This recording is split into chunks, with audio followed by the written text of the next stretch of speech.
আসসালামু আলাইকুম, welcome to my channel Husnaraj kitchen. আজকে আমি করে দেখাবো গুঁড়া দুধের রসমালাই। বড় কিংবা ছোট সবাই মিষ্টি পছন্দ করে, আর যদি এই মিষ্টিটা হয় রসমালাই তবে তো আর কোনো কথাই নাই। গুঁড়া দুধ দিয়ে খুব অল্প সময়ে নরম রসালো মজাদার রসমালাই তৈরি করতে চাইলে আমার এই ভিডিওটি না টেনে পুরোটা দেখবেন, তাহলে আপনিও পারবেন পারফেক্ট রসমালাই তৈরি করতে। আমার ভিডিওটি যদি আপনাদের পছন্দ হয় তাহলে লাইক কমেন্ট করে পাশে থাকবেন এবং সাবস্ক্রাইব করে পাশে থাকা বেল আইকনটি প্রেস করে অল করে দিবেন। তাহলে কথা না বাড়িয়ে চলুন শুরু করা যাক। মালাই বানানোর জন্য আমি একটা মিক্সিং বোলে নিয়ে নিচ্ছি গুঁড়া দুধ, 1 কাপ ফুল ক্রিম, হাফ চামচ বেকিং পাউডার।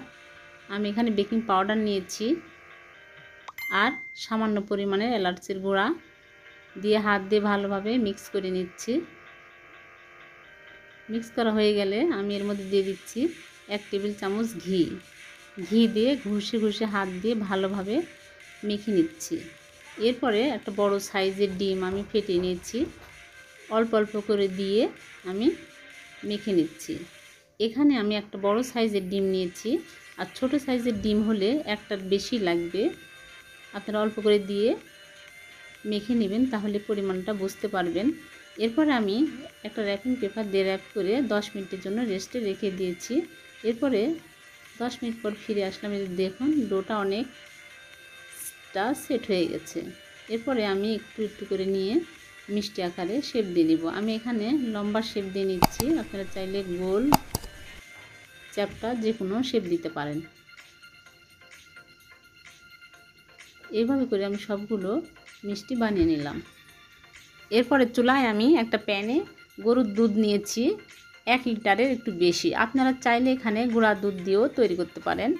আর আমি 3টা এলাচ স্মোক ফাটিয়ে দিয়ে দিচ্ছি। এরপর আমি হাফ কাপ চিনি দিয়ে দিচ্ছি। আপনারা চাইলে কম বেশি আপনাদের স্বাদ মতো চিনি নিয়ে নেবেন। এরপরে আমি সামান্য পরিমাণে জাফরান দিয়ে দিচ্ছি, দিয়ে ভালোভাবে নেড়েচেড়ে আমি চিনি গলে আসা পর্যন্ত অপেক্ষা করছি। চিনি গলে আসছে, এবার আমি মিষ্টিগুলো দিয়ে দিচ্ছি। মিষ্টিগুলো দিয়ে আমি 15 মিনিট ঢাকনা দিয়ে ঢেকে জাল করে নিব। এরপরে বলক উঠে আসলে আমি ঢাকনা একটু করে সরিয়ে নিব, আবার ঢেকে দিব। এইভাবে করে 15 মিনিট আমি মিষ্টিগুলো সিদ্ধ করে নিলাম।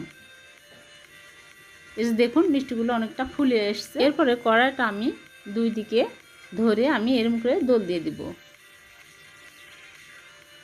বেশি নাড়াচাড়া যাবে না, মিষ্টি অনেক সফট হয়, এই সময় গলে যাবে। এই জন্য এই যে দেখুন একটা মিষ্টি আমি তুলে দেখালাম, অনেকটা রস ঢুকেছে মিষ্টিতে।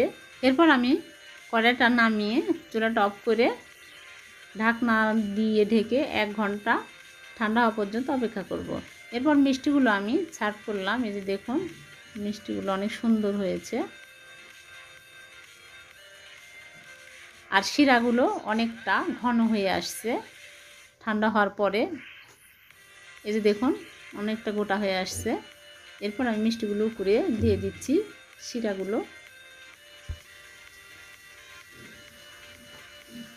এরপর আমি জাফরান দিয়ে উপরে সাজিয়ে নিলাম।